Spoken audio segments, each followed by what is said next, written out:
On connaît tous dans les grandes lignes les raisons principales de la défaite fulgurante de la France face à l'Allemagne en 1940. Une stratégie défensive complètement dépassée, tout comme le haut commandement et sa lenteur bureaucratique, son manque de vision et d'ambition, une armée figée et mal préparée, une très mauvaise utilisation des chars, la brèche des Ardennes, l'esprit lignes Maginot, l'attentisme, une diplomatie désastreuse.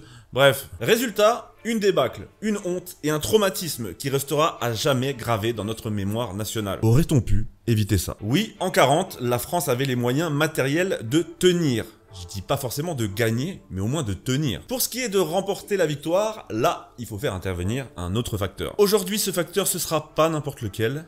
Napoléon le Grand. Je vais donc me livrer à une petite uchronie, même si habituellement j'aime pas trop ça, celle-ci je la trouve plutôt sympa. Que se serait-il passé si, en 1939, l'empereur était aux commandes de la France? La guerre aurait-elle pu être évitée? La France aurait-elle tenu, ou mieux, remporté la victoire sur l'Allemagne d'Hitler? Une victoire fulgurante même, pourquoi pas, comme en 1806? Justement, dans cette vidéo, je vais me livrer à ce petit exercice. Je vais vous dire, point par point, et en m'appuyant sur les faits historiques de l'époque, et sur la mentalité et les accomplissements de Napoléon, ce qui aurait pu se passer. Je dirais même ce qui aurait dû se passer. Vous allez le voir, c'est extrêmement intéressant. 1940, Napoléon face à Hitler, fight.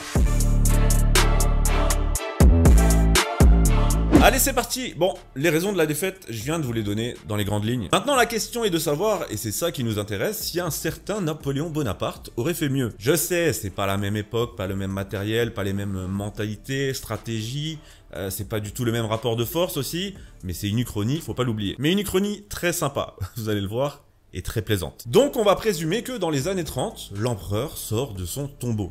Rien que ça fait rêver. On va présumer qu'il est tout suivi depuis sa mort, hein. Les avancées technologiques, les conflits, la diplomatie, la Première Guerre mondiale, les nouvelles façons de faire la guerre, etc. Oui, parce que bon, s'il débarque comme ça et qu'il sait pas à quoi sert le gazole et qu'il se met à pisser dans un B1 bis, bon, ça risque d'être compliqué, on va pas aller bien loin. Donc, présumons de tout ça. Il revient, il prend à nouveau les rênes de la France et le commandement de l'armée. Que se serait-il passé? Comment est-ce qu'il aurait géré tout ça?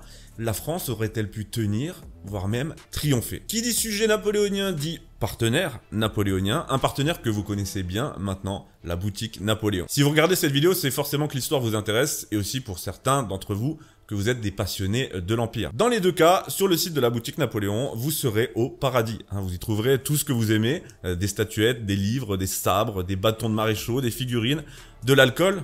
Évidemment, de l'alcool, pas n'importe lequel en plus, de la bière de grognard. Et aussi, ça c'est mes préférés, leurs incontournables aigles impériales, absolument magnifiques, et puis les drapeaux, mais qu'est-ce qu'ils sont beaux. Vous imaginez ça chez vous, là, au mur, vous ramenez une fille, elle vous tombe dans les bras. Enfin, je crois que ça fonctionne comme ça en tout cas. C'est vraiment le site à visiter pour tous les amoureux d'histoire et les passionnés de Napoléon. La boutique Napoléon, c'est également une boutique bien réelle, hein, physique, située à Paris, dans le 1er arrondissement, juste derrière le Palais Royal. Je vous invite vraiment à y aller, hein. Moi j'y passe pas mal de temps quand je suis à Paris, et pas toujours pour regarder les statuettes, parce que en plus d'être très bien reçu, vous risquez fort d'y rencontrer des passionnés comme vous, et puis vous pourrez échanger avec l'équipe. Autour d'une bière de grognard, pourquoi pas? Bref, rendez-vous sur leur site pour découvrir tout leur catalogue grâce au lien en description, et grâce au code LAN30, vous pourrez bénéficier de 30% de réduction sur tout le site, ça vaut vraiment le coup. Et je précise que le code est également valable en boutique, donc allez-y. Donc, revenons à notre sujet, notre uchronie, notre rêve à tous même, je dirais, Napoléon à la tête de la France en 40. Alors disons plutôt dans les années 30, quoi, histoire de pas débarquer là, comme ça, comme une fleur en 39, au début de la guerre, et ne pas connaître le contexte. Alors on va dire dans les années 30, comme ça il gère aussi l'avant-guerre, quoi. Et justement, c'est pas anodin si je dis ça, c'est que la première chose qu'il faut dire, c'est que la guerre aurait pu être évitée dès 1936. Qu'est-ce qui se passe en 36? Hitler remilitarise la Rhénanie, il n'a pas le droit, hein. Et que font Daladier et les autres dirigeants français? Ils ferment les yeux, tranquille. À votre avis, qu'aurait fait notre cher empereur? Il aurait compris tout de suite. Il aurait compris et il aurait envoyé 300 000 hommes traverser le Rhin et l'Allemagne se serait repliée piteusement. Parce que l'Allemagne de 36, elle n'est pas encore prête, hein. Et ça, il l'aurait fait comme il a pu le faire en 1805, par exemple. Dès qu'il apprend que l'Autriche se mobilise, c'est la fameuse pirouette de Boulogne, la naissance de la Grande Armée.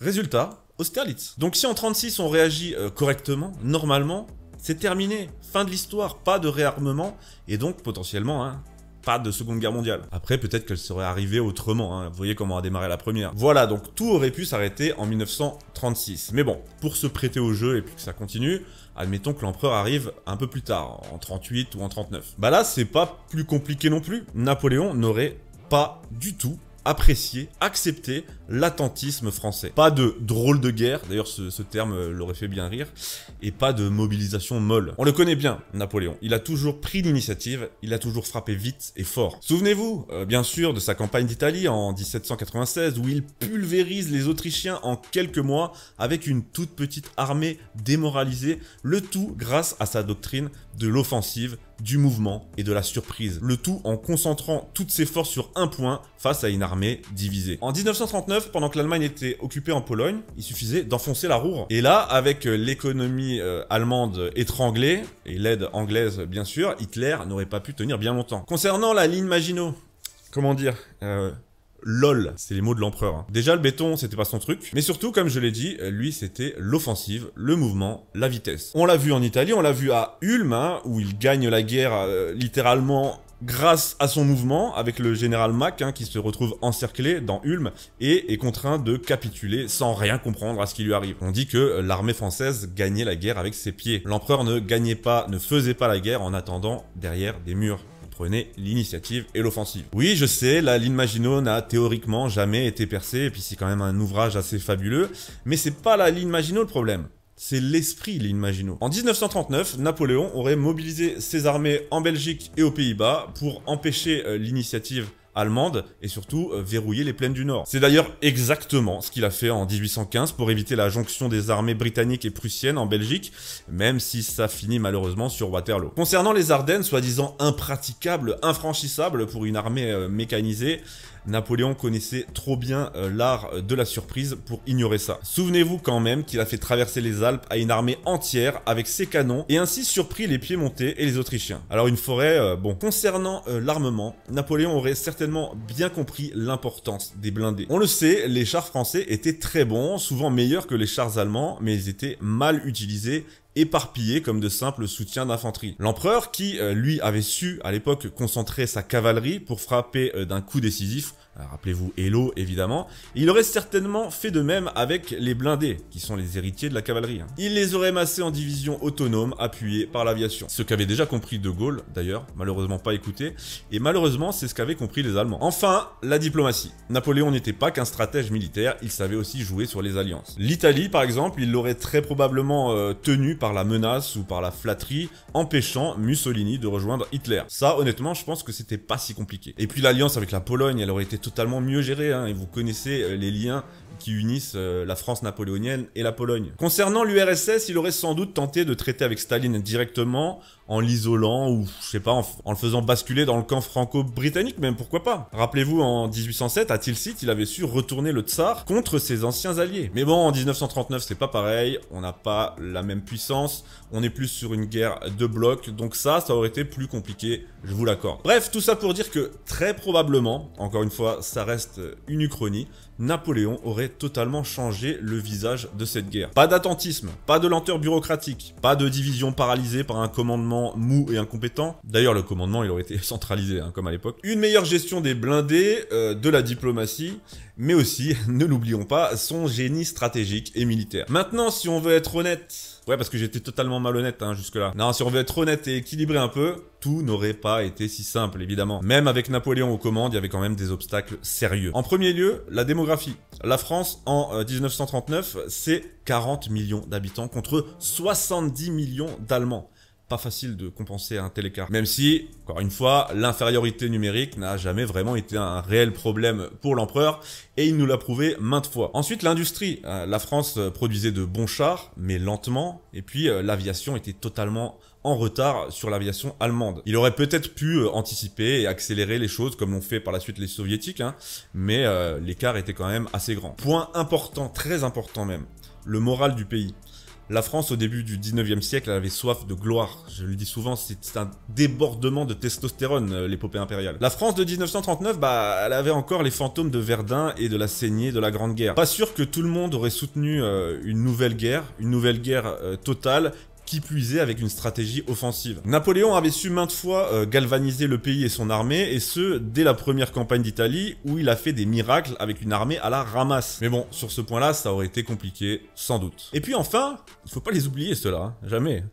L'Angleterre. Les Anglais, voyant la France devenir une grande puissance continentale avec Napoléon à sa tête, auraient certainement tout fait pour éviter ça. Quitte même à négocier, voire à s'allier avec Hitler pour préserver leur cher équilibre continental. Pas délirant, hein, du tout. Si la France avait envahi la Rhénanie en 36 et occupé la Rhénanie par exemple, l'Angleterre aurait réagi. Comment, à quel niveau, ça, on le saura jamais. Mais avec les roast beef, vous le savez, il faut s'attendre à tout. Alors, que retenir de tout ça? Très probablement, et on reste dans le spéculatif encore une fois, prenez ça en compte, très probablement, avec Napoléon à la tête de la France, la débâcle de 40 aurait été évitée. Le génie stratégique, l'attaque préventive, la rapidité, la capacité à centraliser le commandement et prendre des décisions rapides, la capacité à galvaniser tout un peuple, une meilleure compréhension et utilisation de l'outil blindé, une gestion diplomatique moins stupide, bref, tout ça aurait radicalement changé la donne. Et peut-être même qu'Hitler aurait été vaincu avant même que la guerre ne devienne mondiale. Ou alors, dans le pire des cas, au moins la France aurait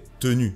Je dis pas forcément gagné, mais au moins tenu. Et ce qui est sûr aussi, c'est que la capitulation ne serait pas arrivée aussi vite. En 1814, pendant la campagne de France, Napoléon se bat jusqu'au bout malgré l'écrasante infériorité numérique. Il arrive même à faire des miracles et il ne capitule qu'au tout dernier moment, une fois Paris occupé. Et en plus, sous la contrainte de ses maréchaux, hein, parce que lui voulait y retourner et Marmont en a décidé autrement. Pour toutes ces raisons, je pense que oui, Napoléon à la tête de la France en 40 aurait évité la débâcle. Il nous aurait ainsi évité cette honte et ce traumatisme national gravé à jamais dans notre mémoire collective. Mais bon, on n'a pas eu Napoléon, on a eu Daladier, Reynaud, Gamelin. Et au lieu d'une victoire, on a eu Sedan, Dunkerque, puis l'occupation. L'histoire ne repasse pas les plats, même si, dans ce cas précis, je vous avoue, j'aurais bien aimé qu'elle le fasse. Tout ça pour dire que tu nous manques, le bicorne.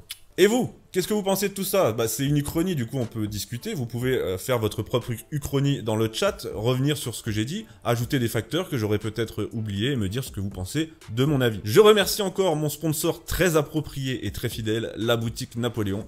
Allez visiter leur site, n'oubliez pas le code LAN30 et surtout allez les voir en boutique si vous êtes de passage à Paris ou parisien vous-même, le code fonctionne aussi. On a enfin dépassé les 150 000, je vous remercie beaucoup. Je vous invite évidemment toujours à vous abonner à cette chaîne si ça n'est pas déjà fait et que vous aimez mon travail. Je vous invite également à me suivre sur Twitch parce que je vais reprendre les streams. Hein. Pour l'instant j'ai beaucoup de travail sur YouTube mais les streams vont revenir très vite. Ma chaîne Twitch est en description et aussi je rappelle, dernière chose, que à l'occasion de cette rentrée, mes cours en ligne sur l'histoire de France, dont Napoléon d'ailleurs, sont à moins 50%. Donc c'est quand même une grosse offre de rentrée. Allez-y si ça vous intéresse parce qu'elle va pas durer encore très longtemps. Encore une fois, tout ça est dans la description. Moi je vous dis à bientôt. J'espère que vous avez apprécié cette vidéo, ce petit retour aux vidéos d'histoire. Hein. Je vais continuer d'en faire, rassurez-vous. Mais il y aura aussi, comme je l'ai dit, du cinéma un petit peu et de la géopolitique. Merci encore de votre fidélité, de votre soutien, de vos likes, de vos commentaires, de vos abonnements. Moi je vous dis à très bientôt sur cette chaîne pour une nouvelle vidéo.